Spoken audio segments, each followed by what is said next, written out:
旭川嘅拉麵係北海道第3大出名，而呢一個旭川嘅拉麵村入邊有好幾間嘅拉麵店，不如入呢一間度試下先。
今日嘅午餐咧就係喺酒店度食海鮮 shabu shabu， 食飽之後我哋就去滑雪㗎啦。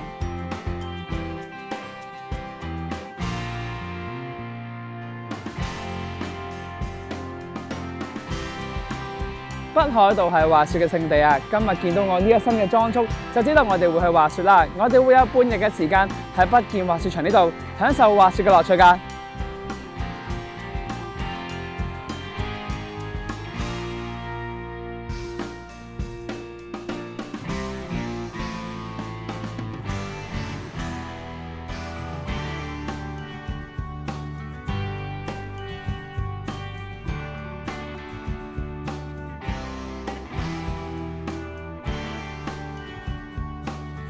今晚嘅晚餐咧就係和式會席料理，賣相非常之豐富㗎，大家千祈唔好錯過啊！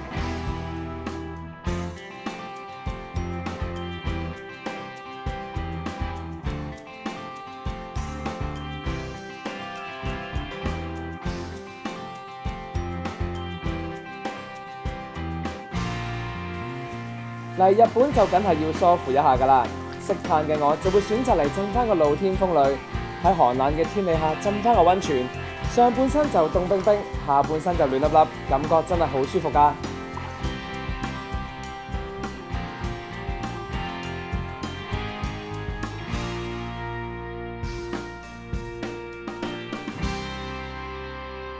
依家坐船去鄂霍次克海做啲乜？咪就係睇一嚿一嚿嘅冰咯。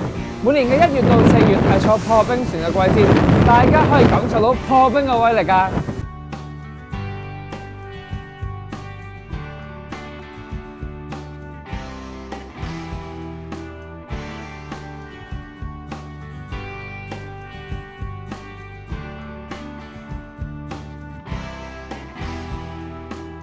北海道3大蟹之一毛蟹，正啊！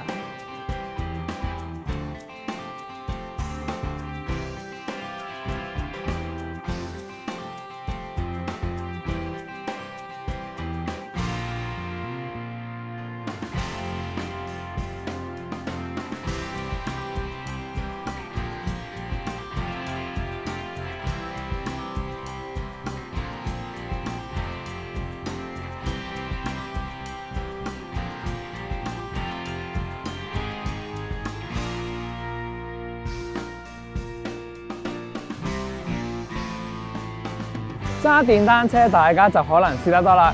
今日我哋嚟到道東呢度，可以體驗一下喺冰雪上揸電單車嘅快感啊！好啦，依家準備出發啦！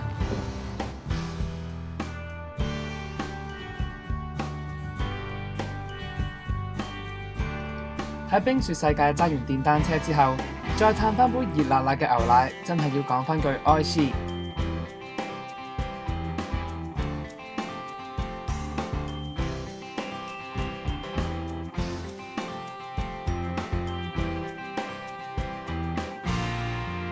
小樽被譽為係一個好浪漫嘅城市，因為呢度有好多歐陸式嘅甜品店同紀念品店，好多情侶都會嚟呢一度散步㗎。